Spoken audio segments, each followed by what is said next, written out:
Virginia State Senator Creigh Deeds joins us this morning. He is leading a new effort to help the mentally ill and their families after suffering a personal tragedy. Senator Deeds returned to work 2 months after being stabbed by his 24-year-old son, Gus, who then took his own life. Deeds spoke with correspondent Scott Pelley for last night's 60 Minutes. When I was in the rescue squad or in a helicopter somewhere, I'd heard about some call came over the scanner that there'd been somebody with a gunshot wound to the head. The gunshot victim was Gus. Oh, yeah. Gus had killed himself. He had found or bought ammunition for that last rifle, the unloaded rifle that Deeds had kept in the house.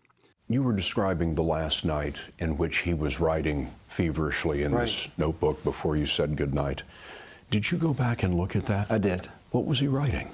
He had determined that I had to die, that I was an evil man, that he was going to execute me, and then he was going to go straight to heaven. Senator Deeds joins us now from Richmond. Good morning. Good morning, sir. Tell us what the likelihood is that because of what happened, the loss of your son and this incident, that it will change, that people will be able to have time to find a bed so that this kind of thing will not happen again. For too long, we've been shoving mentally ill problems with respect to the mentally ill under the table. We need to take a good long look at fundamental changes in our system of care. I've introduced legislation this year to allow more time in an emergency situation to evaluate people, to make sure the hospital registry is on board, and to create in Virginia a study to take a look at both short-term care, emergency situations, and long-term care. Senator, it's Nora O'Donnell. It's good to see you, and again, I'm so sorry for your loss. Nice to see you. And Thanks, I know, as many people know, familiar with this story, you had just been with your son in the emergency room just hours before this happened, trying to get care for him. This need for beds is so urgent. Are you getting the support you need from other lawmakers? You know, everybody's sympathetic, and I've got unbelievable support from across the Commonwealth, and stories of support from around the country. And legislators are at this point still talking the talk. Now, we've got some hard work to do. There's some powerful interest groups that are opposed to the legislation. The Sheriff's Association of Virginia, different law enforcement groups, the ACLU. You know, they're coming up with all kinds of reasons why we can't have more time. But I'm confident that we're going to work through this, and we're going to get the votes to get this done. And let's get specific. Currently, you have 6 hours to find a psychiatric bed. They could not find one for your son. You want to extend that to 24 hours. You also want to create a database so that you can search the whole state for a bed, right? I do. You know, the 6-hour period, that's 4 hours with a possibility of a 2-hour extension. It's the shortest in the country. Most states have a 24 to 72-hour period to make an initial evaluation. We need to get in line with everybody else. I mean, people, you know, when a person it's been determined that person's in crisis and needs service, there should not be a possibility that they are streeted. There should be that person should receive the treatment they need.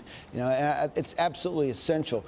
In my situation, you know, my son's gone. I can't fix that. I mean, there's no fix that I can get, but I can hopefully do some work that's going to prevent future tragedies. The incident also raises the question of how much we know about mental illness. And how much you were able to understand about your son's illness. The problem with my son was compounded because nothing really developed. I mean, there was nothing that I noticed or his mother noticed until after he was 18 years old. In fact, he was 21. And so we struggled even getting basic information about his illness and about his care, even though we had to hospitalize him a couple of times before. There's a lack of information, there's a lack of communication, and frankly, you know, my concern is that because there's so much stigma attached to mental health, there's a lack of overall awareness. You know, there's an inequity in the way we treat people with mental illness. If you've got a heart attack, if you've got cancer, you're going to get treatment. There are protocols developed, but the mentally ill struggle in silence often, and I'm afraid because it's a soft science in lots of respects, people who are trained to provide the service to the mentally ill aren't always given the respect they need and the resources. And frankly, I'm not sure that the best students are always going into to care for the mentally ill. I think they're going where the money is, cardiology, surgery. That it's difficult. Mm-hmm. Well, Senator, thank you so much for joining us. I know this is tough to talk about. I know you're trying to bring some change about as a result. Nice to see you. Thank you. Well, thank you all very much. Thank you.